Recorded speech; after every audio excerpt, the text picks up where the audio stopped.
first of all, what's your take on all this?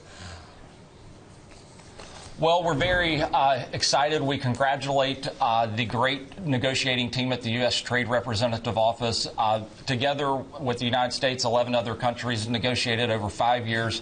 This should be a great agreement to expand markets, to level the playing field, and open markets for U.S. companies. So we're very excited about the prospects of a TPP being approved by Congress in the next few months.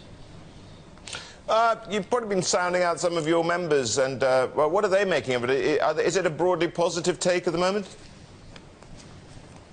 It is, especially out here in the region. I'm chairman of Pact, which is the association of 29 American chambers of commerce throughout Asia.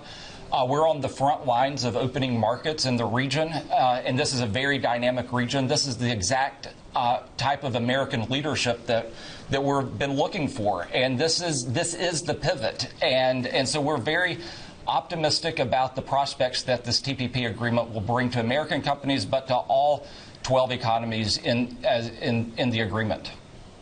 Well, the optimism that you seem to have is not really shared by many people in Congress. Are you confident they can get it, that President Obama can get this through? And what's their major gripe, and do you have any sympathy with it? Well, you know, the political dynamics will play out in the United States, and it's a very difficult, as you know, with the election year coming and all of the dynamics inside of Congress.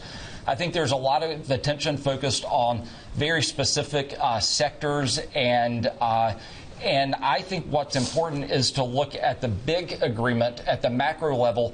Does this enhance America's competitive edge in this region? And we definitely believe that it does. And I think if we keep the dialogue aimed at the opportunities here, that the Congress should be able to approve this agreement next year.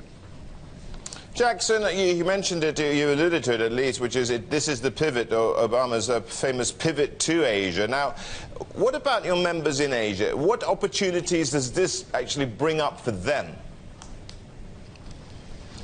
Well, one thing that it does is it sets standard rules, and it increases the rules by which trade will take place among these 12 economies. And I think that those domestic reforms, the companies that are already here are definitely looking forward to greater protection of intellectual property, how you compete with state-owned enterprises, the protection and issues dealing with cross-border data flows. So it's the set of rules that's going to level the playing field for American companies that are already here. But it's also the expanding of access to companies that aren't here. And so there's two elements to this agreement that offer great potential.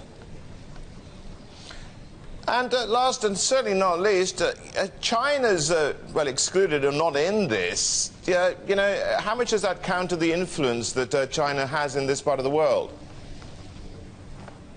Well, South Korea is not in it, neither the Philippines or Thailand, and it's an open agreement. And so what I'm excited about TPP is that we do think that this will trigger a race to the top, where members who are not a part of TPP can join in the future, including China. So this is not to exclude China. This is an open framework for other economies to join down the road.